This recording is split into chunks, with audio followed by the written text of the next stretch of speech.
Try the breaking ball and missed, and the count is full 3-2. Taiwan was looking at a quick 1-2-3 second. He struck out Baez, got Lackey to ground out, but then he hit Jay in the foot with a pitch, and now he's running full on Bryant.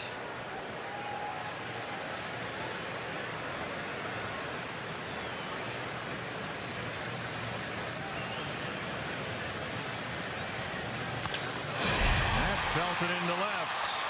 They're waving Jay home. The throw from Peralta is cut off. 3-0 Cubs. The run is home, and Bryant is out at second. Second hit tonight for Chris Bryant. This one drives in a run. Diamondbacks are down 3-zip. Hey Siri, take a selfie. When the Diamondbacks win, you win at Papa John's. The day after the Diamondbacks win, you get 50% off regular menu price pizzas using promo code DBACKS50 online at papajohns.com. Better ingredients, better pizza, Papa John's.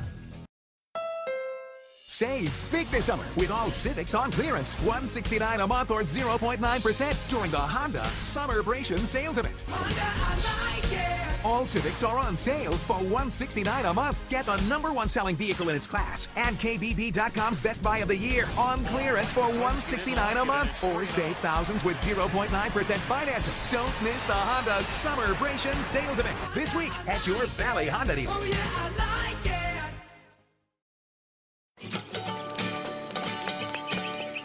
So I'm never gonna let you go. I'll hold you forever. Oh baby, I'm gonna let you know we belong together. We belong together. Your home, your auto. Together, they're where life happens. That's why State Farm protects them together to help life go right. Combine and save. Talk to a State Farm agent today. Jose Altuve is like a great player with a major energy upgrade. I could use a major energy upgrade. Then upgrade to Extra Strength Power Energy. It's fast, powerful, just the right size, like me. But if you're here, how are you also out there? I'm pretty good. Upgrade to Extra Strength 5-Hour Energy, official partner of the MLB All-Star Game. Hack that.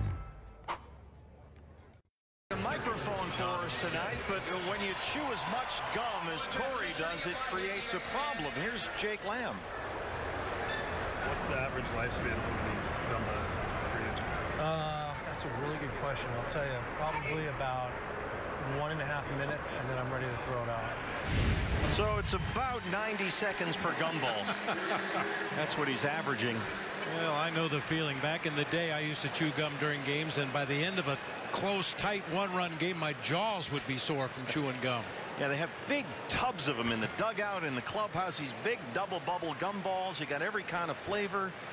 Watermelon and grape and apple and regular. I mean, it's everywhere. Stuff to chew on. Sunflower seeds.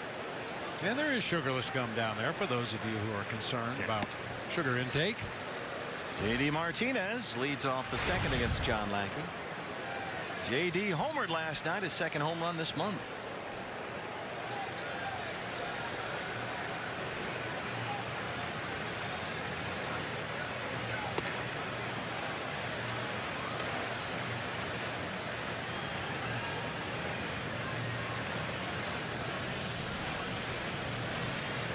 Well, just like last night, Diamondbacks going to have to come back from a 3-0 lead early.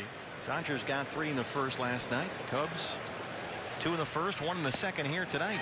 1-2 on Martinez. Lackey walked 2 in that first inning and was behind on Paul Goldschmidt 3-0, but got Goldie to hit into a double play, and that ended the thread.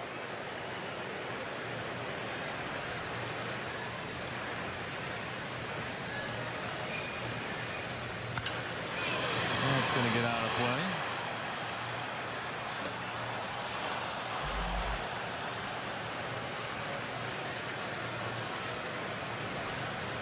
Partner, I'm watching Alex Avila behind the plate there, and with the mask on, he looks a little bit like former D-backs pitcher Armando Reynoso. Maybe it is him. Last time we saw Alex Avila had all his Tigers colored catcher's gear. He's going to have to be the guy, Wilson Contreras. A hamstring injury this week when the Giants were hosting the Cubs, and Contreras is going to be out at least a month, they think. So as you said, good thing they got Avila at the deadline from the Tigers. I mean, nothing against Victor Caratini, who is their backup catcher now and was backing up Contreras before they got Avila, but he'd much rather have a veteran back there, a guy that's been through some wars. He's caught some veteran pitchers over the course of his career. A little more trust in a veteran guy back there behind the plate. Daniel Descalso, the second baseman tonight, is on deck. 2-2 on J.D. Martinez.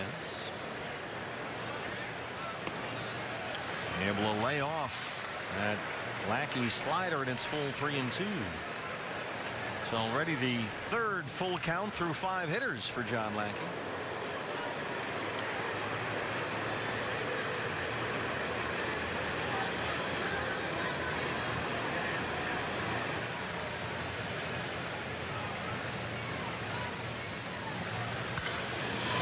JD lifts this one to shallow right center. Long run in for Jay.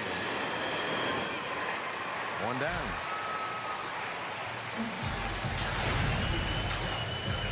Here's Descalso coming off a 3-hit night last night against L.A. Now at 242 with 6 homers.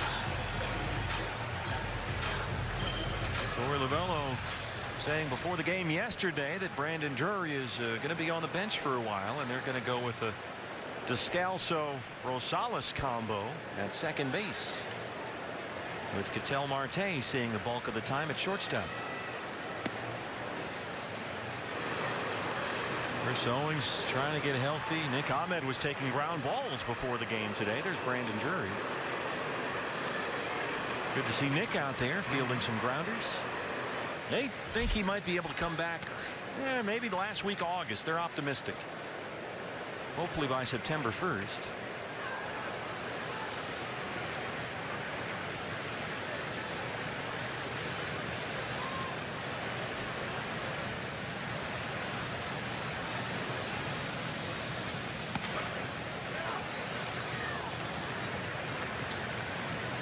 Yeah, Nick was having a surprisingly good offensive season. Kept saying if Nick could hit 250, he'd play every day in the big leagues. Well, he's hitting over 250. Had 6 home runs in the 53 ball games he played before the hand injury. And they ran out of shortstops in a hurry. Yeah. Here's Nick Ahmed. So hopefully Nick can get out there by Labor Day weekend. Ketel Marte's done a terrific job in the meantime. 3-1 to Descalso. Hold on there, Daniel. Mike McClinsky says 3-2.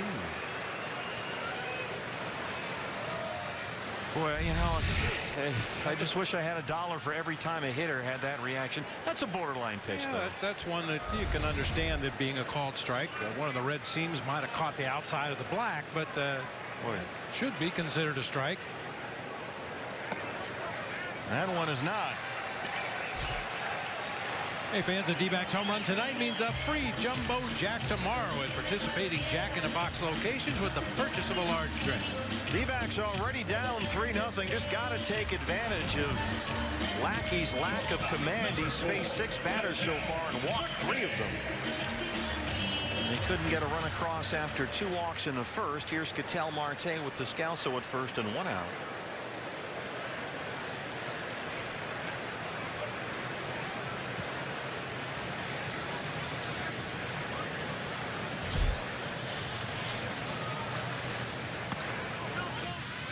Another ball from Lackey.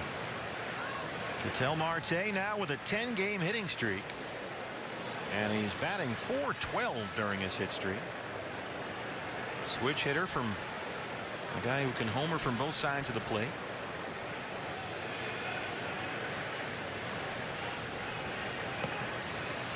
Boy, Lackey is just all over it. 2-0 now. Yeah, this is really the way you keyhole a pitcher, and by that we mean you look for one pitch in one zone, and if it's not there, take it. If he happens to hit the strike zone, then. All right, guys, thank you for joining us.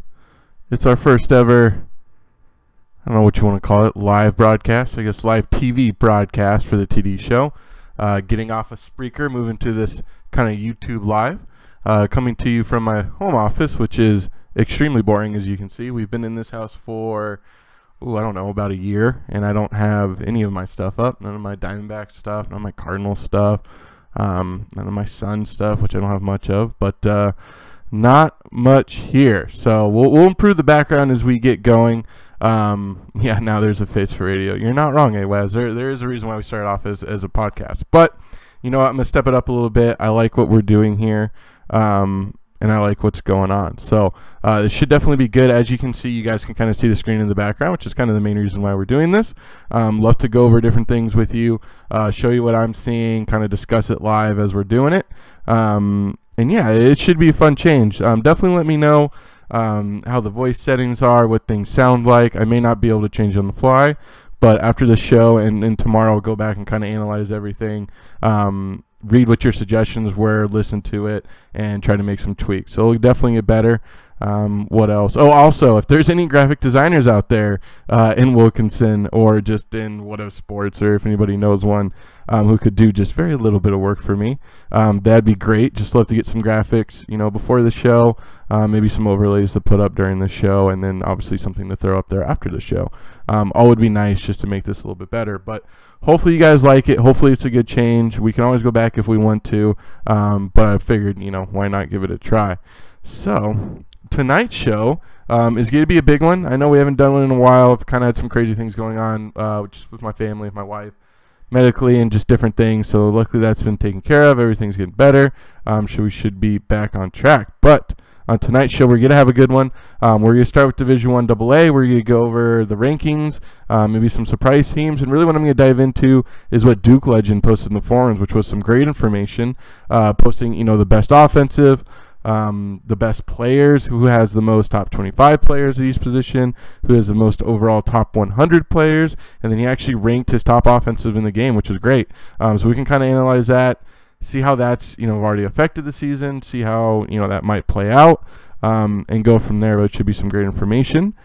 Then what we'll do is we'll go ahead and move over into Division 1A, go over rankings, go over predictions, national championship predictions, who has a chance of winning out, making it in, who might be that surprise Alabama team from a year ago who kind of sneaks in there at the last second, and yeah, just overall talk about it. And of course, if you guys want to hear anything, review anything like that, definitely let me know, throw it in there in chat, and we will figure it out. But yeah, thanks for coming, and without further ado, let's go ahead and get started.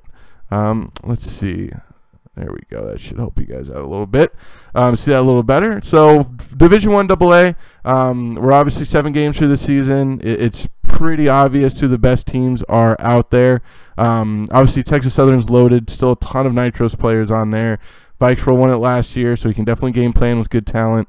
At least with this talent, he wasn't able to do it before, but he did it this previous season. So let's see if he can continue it out. He's already got some big wins. He's blown out some really good teams already by quite a bit. If we just go look at a schedule and yeah, bring this back down. He's got wins over Alcorn State, Alabama A&M. In non-conference, he played only human coaches, Nicholas State, Marist, Maine, Jacksonville, and Georgia Southern. None of them did he score fewer than 44 points, and that was against Orange Face, who he did only end up beating by 7, but he did beat him. And then another big win to me was that 55-14 win over Chetty.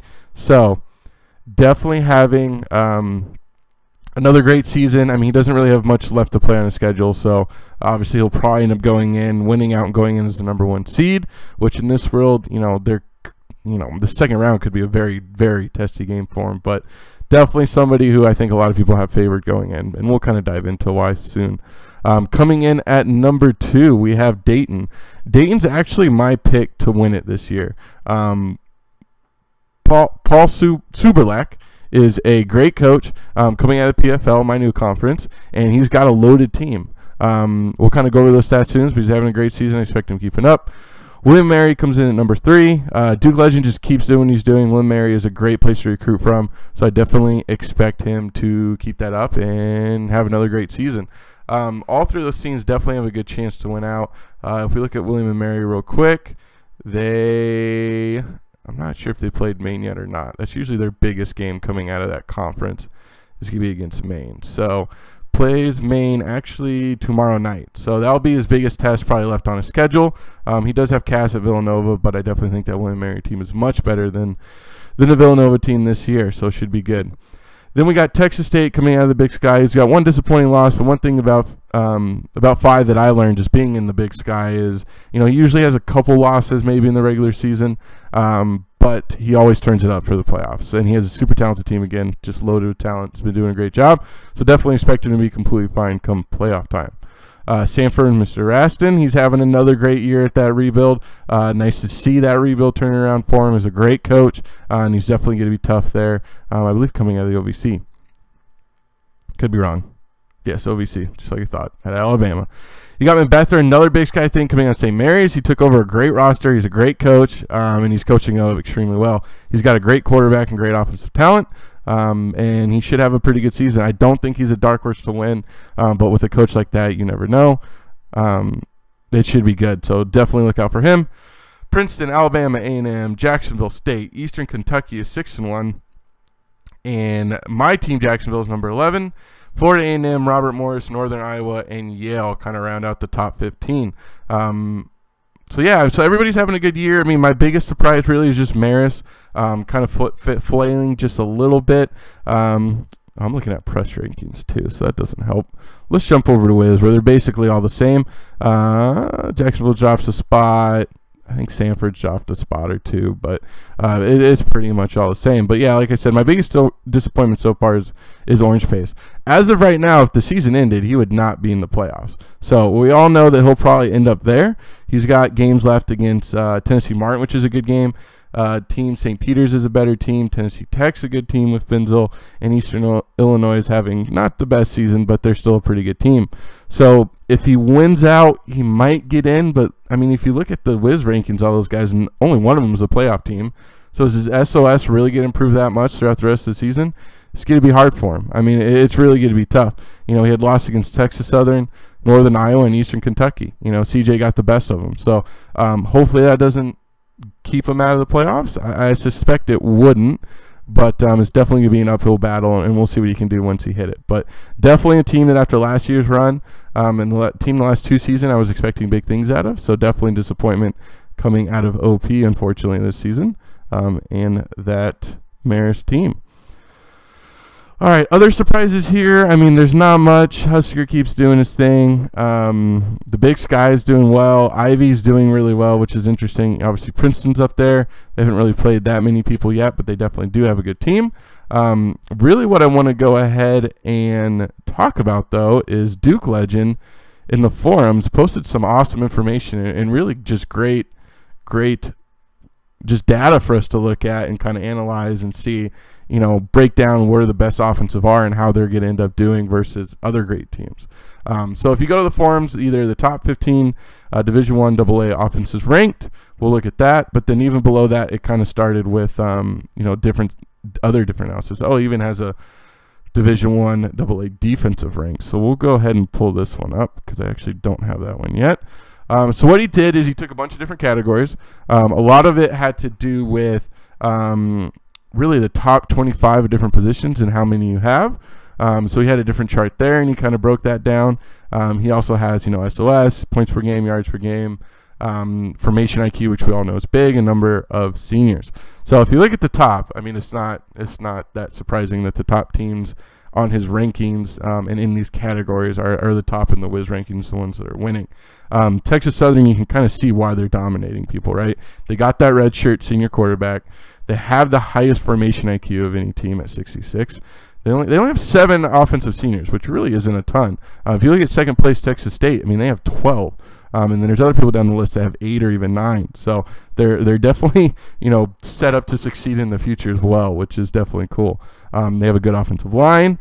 GT unit rankings. So they have 3 top unit rankings, I believe is that what that's saying. They do have a top 25 quarterback. They got 2 top 25 running backs, 2 top 25 wide receivers, 2 top 25 tight ends, and 2 top 25 offensive linemen for a total of 9 top 25 players. That's pretty impressive. That's a stacked team. It's not surprising at all what he's been able to do with that talent. And hopefully, he can keep coaching it for his sake and do another national championship and take that team to 5 straight national championships as far as Texas Southern goes. Definitely extremely impressive. Talked a little bit about Texas State. Now, my pick, Dayton, is also loaded. They have that redshirt senior quarterback. They have 8 senior offensive. They have a little bit lower in that formation Q55. Obviously, like to see that a little bit higher. Their offensive line strength's a little bit lower, but not by much. And then they are just loaded as far as it comes to talent. They have it at the key positions as well, right? They have it at the quarterback. They have the wide receivers. They got at least 1 running back. It should be a good season for him, and he's playing lights out. So definitely a great coach. Definitely expect a lot out of Dayton, and really my pick to win a national championship, and I will stick by that. Other surprises you'll see, obviously Samford up here. That kind of not really a rebuild anymore, because he's been there a while. But look what he's able to do with that team. So it's just great. The biggest surprises to me are the teams that don't have redshirt senior quarterbacks, but they're still on the list and they're still having a lot of success. Jacksonville, so my team is one of them. Yale's got a ton of talent. If you go to, which one is it? All right, so this is top 100 players, and Yale has the most top 100 players at 8, so he's stacked there. And then top 25 talent, I believe he is also stacked on this. Yeah, so he's got 14 top 25 talent at the different positions you see labeled there. So the dude is stacked with talent. If he can keep recruiting there and keep having success, he's going to be able to get it done. So definitely interesting. Definitely look big things out of the Ivy at all those teams, but definitely Yale in particular. All right, and most of that talent, as this is showing you in the top 15D, is coming on the defensive side. So on the defensive side, just for the top 10 teams, or top 15, sorry, goes Yale, Texas State, Western Carolina, Northern Iowa, William & Mary, Marist, Jacksonville, Princeton, Cornell, San Diego, Tennessee Tech, Georgia Southern, Weber State, Florida A&M, and Lehigh. Now, a couple things are very interesting to look at when you are looking at this list compared to the offensive list, or the teams that aren't there. Texas Southern is not on this list. So they can definitely blow people out, but it doesn't look like they're going to be able to stop too many people. They have stopped people, but maybe that's just game planning and what they're doing there. But I think the teams that are obviously on both these lists are going to have a little better. Texas State, comes in at both. That's pretty cool. Phi's doing a great job over there. He's got the number 2 ranked offense and the number 2 ranked defense, so that's definitely means a lot. William & Mary is high on both lists. They're coming in at number 6 on the offense, and they're coming in at number 5 on the defense, so definitely expect a lot out of Duke legend. Jacksonville's also on the list. My team, San Diego's on that list. Cornell and Princeton, Cornell's on this list, and neither is Princeton, so they're having great defenses, but they may not be able to move the ball. So this is definitely great information. I hope he keeps this up every season. I'd love to see it. I'd love to analyze it and go through it. And really for me, what I'm looking at is future games of who I'm going to have to go against. I know I got San Diego. I actually have San Diego tonight. That's of course Alex TX's team. Took it over after Grindy left, and I think they're ranked number 18. I think they've only played 1 human coach so far this season. They have a pretty good team, obviously the number 12 ranked offense.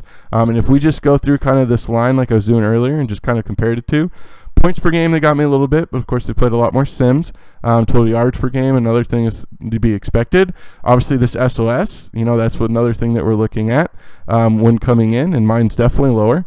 Redshirt senior quarterback, he's got me there. I do not have one. He's got me in formation IQ. He's got more seniors on his offense.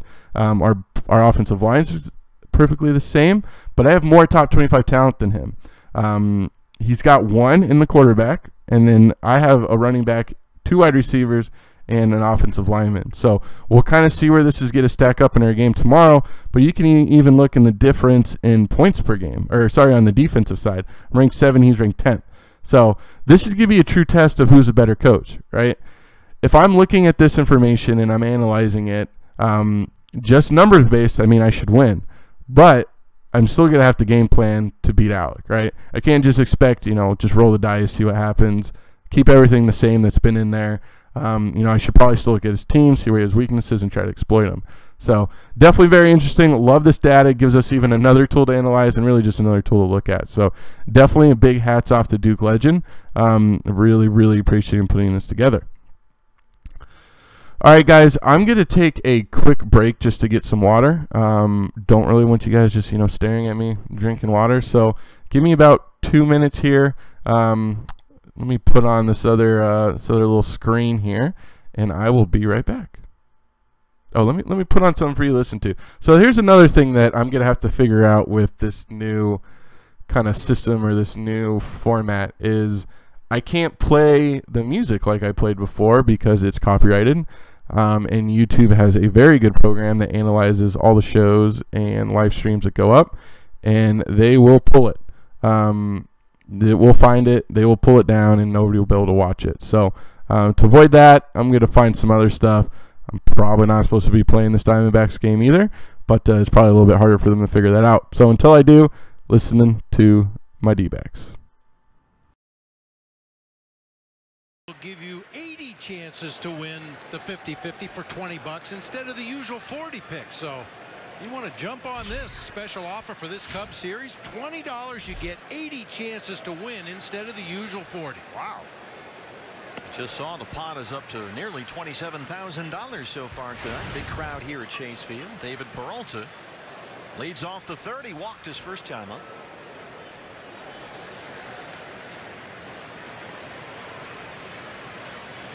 That's a great chance you can feel like you're here at the ballpark with us. Get your 50-50 raffle tickets online, dbacks.com/50-50 raffle. And don't forget, we'll tell you if you won on the Diamondbacks live postgame show after the ball game on Fox Sports Arizona. This is popped up, foul ground, first base side. Rizzo's under it. I mean, that 80 for 20 is a good deal. We do that ourselves here when the 50-50 people go down the press row occasionally to see if anybody's interested. And yeah, when they're giving you 80 chances for $20, a lot of people up here on press row jump on that one.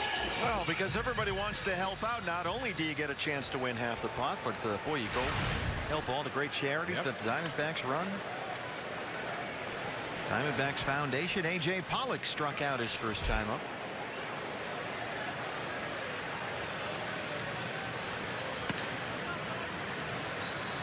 AJ's doubled in each of his last 2 games. But his hits have been a little sporadic. He's in a 4 for 31 skid right now. Trying to get heated up again.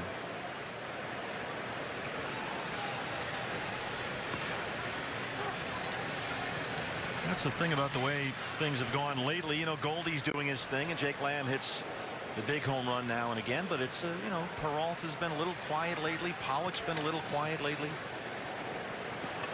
Drury is slumping.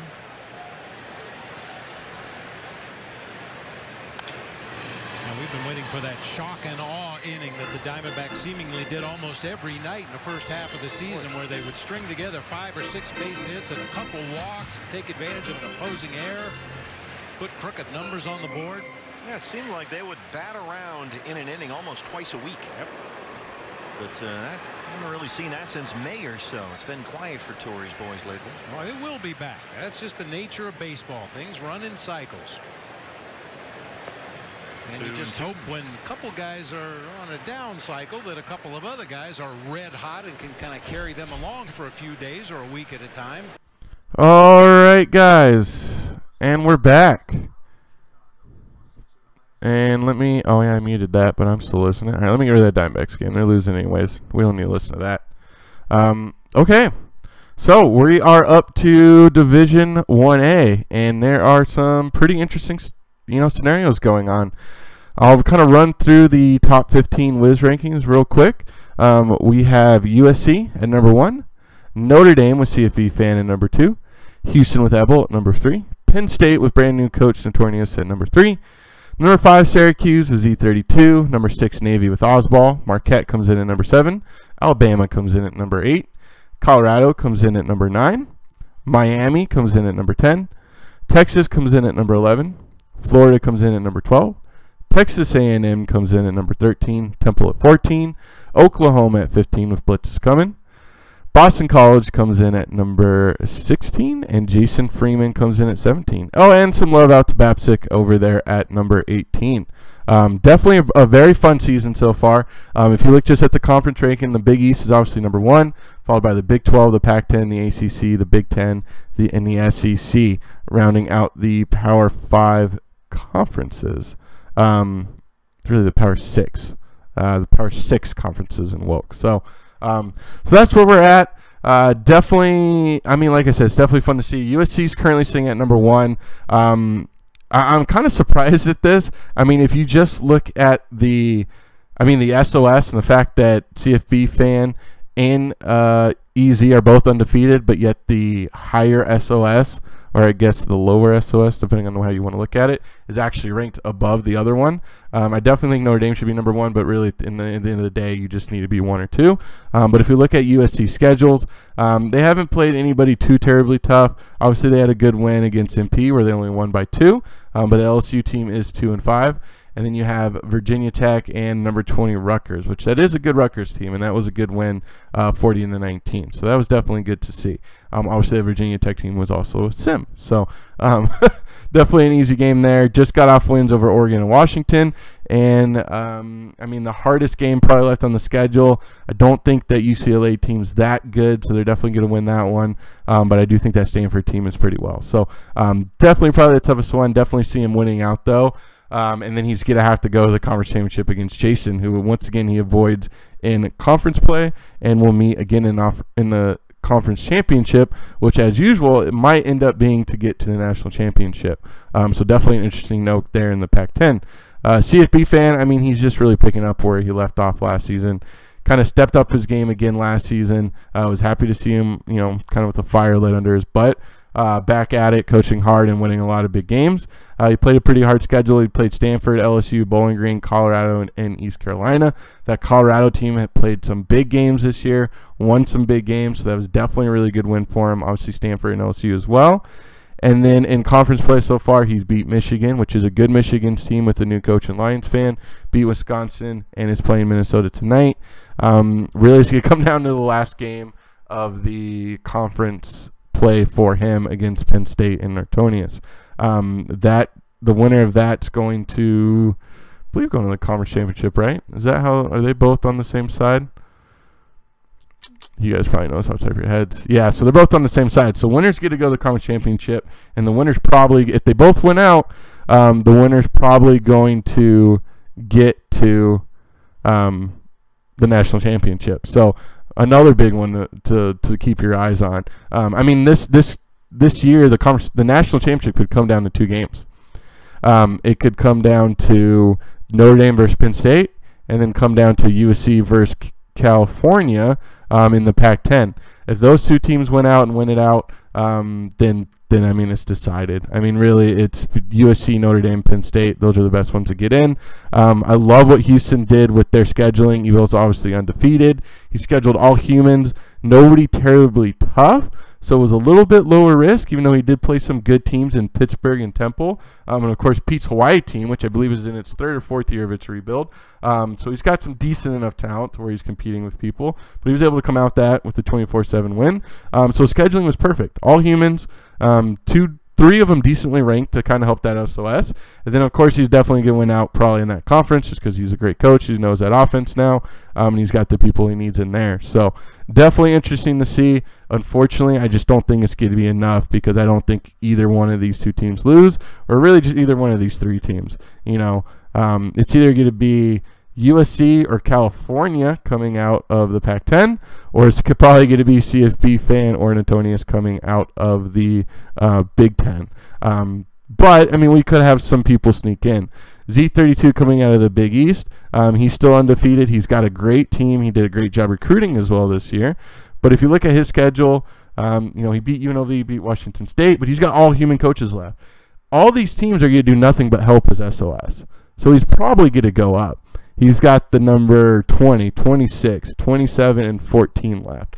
If he wins out and makes a conference championship team and probably plays another top 15, top 10, he might make it in. He could sneak it in, but he needs somebody to lose, right? He needs to be like AWAGS and needs somebody to lose out in order to really make it into the national championship game. So definitely keeping eyes on Syracuse. Navy probably doesn't have enough to make it through. Marquette, once again, another Big East team. So they're another team that could sneak in. They're just going to need people to lose. But he's going to have to go through Louisville. Definitely has a little bit easier of a schedule than Syracuse does, but unfortunately he's not going to get that bump in SOS like Syracuse is from the rest of his schedule. So hats off to you, Hat Rock, for having a great season coming out of Milwaukee, Wisconsin, and Marquette. That is definitely very impressive. Definitely happy for you, but I just don't think this is the season. But we'll see what happens. You never know. All right, well, you are going to watch me drink water because I need some, so bear with me. All right, so where were we at? Marquette, Alabama. I'll probably try to get AWAGS on the next show. I don't think AWAGS has a camera, but you can listen to his sweet, sweet voice on Skype while you look at me. But, yeah, I mean, he said he thought this was, and he wasn't wrong, but he said that this was a better talented team this year than it was last year. Unfortunately, he scheduled a very hard schedule, which you need to get to the national championship, and he lost some really close games. He lost by 3 to Blitz, a really good Oklahoma team who's won national championships in the recent past, and he's lost by 7 to Penn State. Yeah, sorry, I was reading chat. I got distracted. Anyways, but he has beat Tennessee and beat a good Florida team. If he wins out, he's gonna have a very good SOS, but he needs somebody. He needs probably 2 teams to lose at the very least 1 game. He probably needs, and I mean, he's got 4 teams probably need to lose 1 game in order for him to get to the 1 and 2. So I don't think it's going to happen again this season. Obviously, he's coming off that national championship win last season, and he still has a great team if you just look at these ratings. Oh, and this is pretty cool, guys. I don't know if any of you guys downloaded this Chrome plugin, but somebody not in Wilkinson went ahead and built a Chrome plugin for What If Sports, and it shows you the guest ratings of the players right here in kind of this team pull-up menu. So it's pretty cool. And really all this shows us is how loaded with talent he's got a 90 offensive lineman AWAGS Alabama team is. So check that out somewhere in the forums. If you need the link, let me know. I can probably find it. But anyway, so that's Alabama. Colorado we talked about. Colorado's having, started off very strong with a very good season. I think they were ranked 1 or 2 for a while with wins over Miami, which I think actually caused Mark or Bama to say he was going to move, but he doesn't need to move. That's fine. He needs to stay there and keep coaching his tail off because he'll get there. His team's right there on the verge, and he always ends at 3 or 4 or 2 or 3 as far as end of the year ranking. So, and then he only lost by 8 to Notre Dame and CFB fans. So that's a big win. That was a tough, close loss. And then he came through and lost only by 10 to Oklahoma. So he's taken Lions fan team who's recruited well for him, left him some great talent. And is doing pretty good with it. So he's definitely lost some close games against some very big elites, some very talented elites. So if Bad Axe can keep up the recruiting and keep up the game planning, then he's going to have a very good future there in Colorado. But he's got to battle Colorado State and Chainsaw for all those recruits, which I know Lions fan was having a tough time because they get a lot of bowl money out of that conference. So definitely interesting to see. Hats off to him for having a solid season. Miami, we kind of talked about. Love Bama as a coach. I think he's right there on the verge. I hope he stays there because he's doing great things. BK Dries is 7-0. Let's see who he's kind of got left on his schedule here. He's got wins only over Trey Omo, which is why he's not 1 or 2. People are probably afraid to schedule him. I mean, if you just look at these whiz rankings of who he played non-conference, it's not good. And then he had a 3 overtime win. Wow, what a game over Nebraska earlier this year. Yeah, look at that. 3 overtime. That's pretty crazy. And Texas had to score 18 in the fourth quarter just to force overtime. That's nuts. Including a score with a field goal with 4 seconds left in order to get into overtime, and then ran up the middle for a touchdown. in triple overtime to win it. That's a hell of a game. Hats off to PK Drives for pulling that one out, and just tough loss for Willie G over there in Nebraska. Obviously, he beat Missouri. His biggest game is obviously going to be Oklahoma and Texas A&M. Arcade Cowboy, really like what you're doing with Texas A&M. It was a good move to move from Baylor. I hope you keep that up. I'd love to see that Texas rivalry between. I love you guys, if Ebo will do it, I'd love to see a Texas A&M, Texas and Houston and Baylor rivalry. Well, Baylor's a sim. But those three teams I'd love to see play each other every year. That would be fun to see, and see who could pull it out. So I don't think even if PK Drives wins out and wins the Big 12, I don't think he gets a big enough bump. Once again, he's kind of in that AWAC position where he needs probably 4 teams to lose in order for him to move up, and I just don't see it happening. All right, moving down the list, other teams we think we can get in. Obviously, we talked about Arcade Cowboys team. Oklahoma, if some people lose, he might be able to sneak in. Really, the other team that I've already talked about, but we want to look at their schedule, is California. Like I said, my prediction that is the winner of the Pac-10, as long as both those teams win out, conference championship game is going to make the national championship.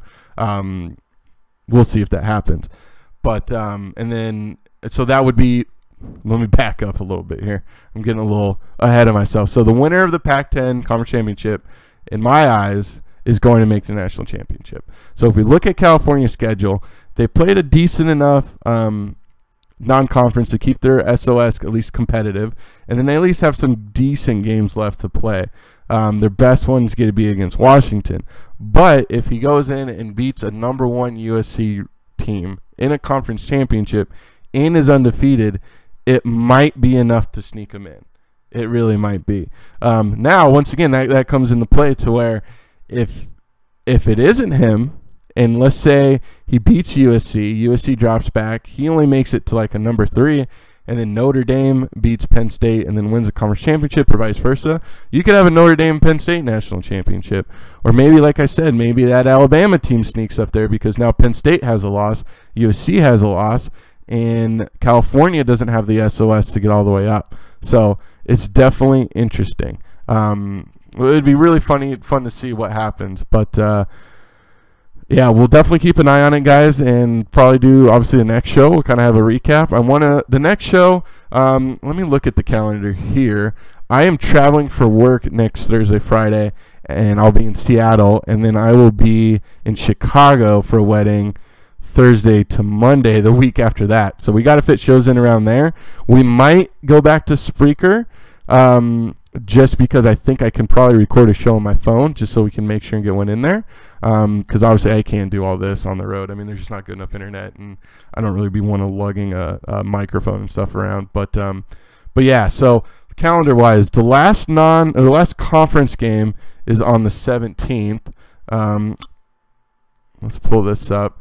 So that's next Thursday. So I should be able to get a show in that Wednesday night. So that's great. So after the last conference game, we'll be able to preview conference championships, have another national championship prediction. We'll obviously have a lot more knowledge, right? We'll know who lost, who made it there undefeated, who didn't.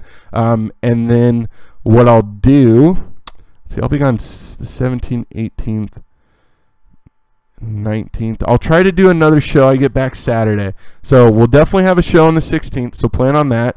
And then I will try to do a show either Saturday and Sunday at the latest, the 20th. So so put that down in your calendars. We'll schedule it again. If you guys want to go ahead and do me a favor, hit subscribe down there. That's going to alert you when I'm on, and alert you when we go live. And if I do any kind of just random shows just for the hell of it, it will also let you know. I could potentially do a very basic one of these from the road just with my my laptop and my laptop camera, but who knows. So go ahead and hit subscribe, guys. We'll be back on the 17th. Once again, I really appreciate you guys jumping on this new format. Hopefully you liked it. Let me know whether it's feedback, whether it's you know, whatever, whether it's voice is bad, sound needs to be fixed, would like this feature, would like that feature. Let me know. Also, if you know any graphic designers out there that are willing to do just a couple quick things for me for free. I really don't want to pay for it, but I could throw a few bones if I have to. But that would be great, just so we can kind of splash this up a little bit, make it look a little bit more official. But hopefully you guys like this. Yeah, we'll be back next week, guys. The 17th, we'll be back, and it should be good. So I'm going to go ahead, and I'll be around for a little bit, kind of doing a few things. I'm going to put the Diamondbacks game on, which I'm sure you guys all love listening to baseball, right? Especially teams you don't cheer for. And, yeah, stick around and chat, and I will see you guys next week. And, yeah, adios. In his last 5 starts, all 5 of those starts have been Cubs wins. His 4-game winning streak is the longest by a Cubs starting pitcher this year. And he strikes out Goldie on another slider. 4 strikeouts for Lackey. He set down 5 in a row. Well, that's unquestionably his go-to pitch with 2 strikes today. Also, he's thrown a lot when he's been behind in the count. Pretty apparent that John Lackey's got a good feel for that slider tonight and will go to it often. J.D. Martinez flying out to center his first time up tonight. We've seen J.D. very aggressive early in counts. It's a hack at the first pitch. Baez backhands it from the grass, 2 down. Hey fans, we invite you to participate in Gila River game nights by signing up at one of the interactive kiosks located at Chase Field during any D-backs home game. Boy, the young lady that participated today nailed it. She had like 18 seconds left on the clock when she finished the puzzle. That's big. Yeah, you don't do well at the game here. They let you have it. They let you know. Pressure. Descalso walked his first time up.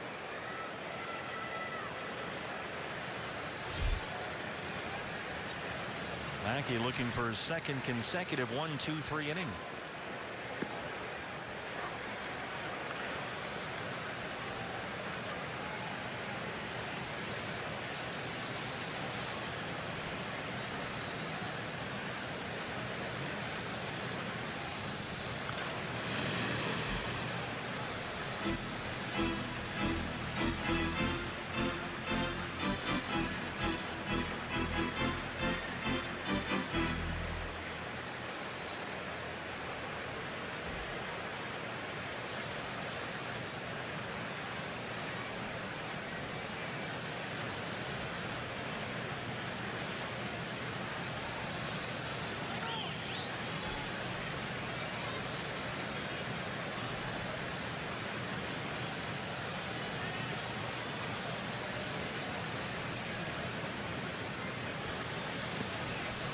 Swing and a miss. The offensive malaise continues. 7 straight set down by Lackey. Diamondbacks trail at 3-0. The Jaguar. Save big this summer with all Civics on clearance. $169 a month or 0.9% during the Honda Summerbration sales event. All Civics are on sale for $169 a month. Get the #1 selling vehicle in its class and KBB.com's Best Buy of the Year on clearance for $169 a month or save thousands with 0.9% financing. Don't miss the Honda Summerbration sales event this week at your Valley Honda dealers. Jose Altuve is like a great player with a major energy upgrade. I could use a major energy upgrade. Then upgrade to Extra Strength Power Energy. It's fast, powerful, just the right size, like me. But if you're here, how are you also out there? I'm pretty good. Upgrade to Extra Strength 5-Hour Energy, official partner of the MLB All-Star Game. Hi, Dad. From the moment they're born, they're unique. Every day, they'll discover new things that help them grow. As their eyes continue to change, Nationwide Vision is here to help them be as healthy as possible. Right now, when you buy 1 pair of eyeglasses, you can get a second pair half off. And yes, you can use your insurance. Now also serving Arizona at select JCPenney locations. Call 1-800-EYECARE or visit nationwidevision.com for more information and to schedule your appointment today. Nationwide Vision, caring for Arizona's eyes for over 30 years. Stop by your local Fry's and stock up on your favorite Pepsi products. You can use your VIP card and earn valuable D-backs rewards points that you can redeem for merchandise and for game experiences. Pepsi. It's the official soft drink of your Arizona Diamondbacks. All Cubs so far, they lead at 3-0. Diamondbacks only 1 hit through 4 innings against John Lackey. John Jay leads off the 5th against Taijuan Walker.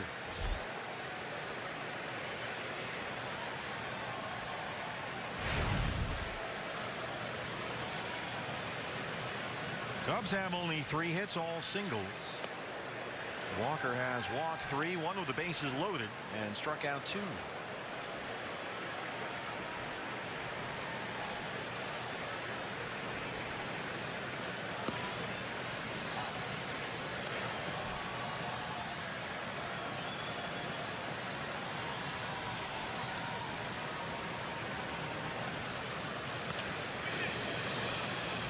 Slap foul right by third base coach Gary Jones. 90 pitches for Taijuan. 51 for strikes.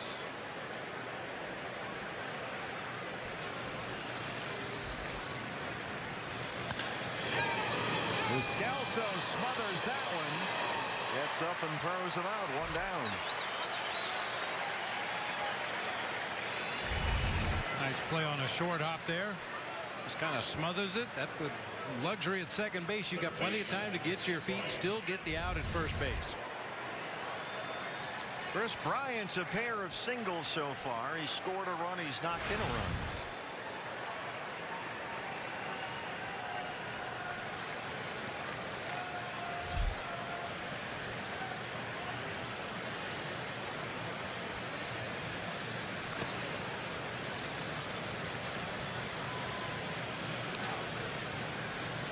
Taijuan Walker's spot in the batting order is due up 3rd in the home half of this inning. He's at 92 pitches right now.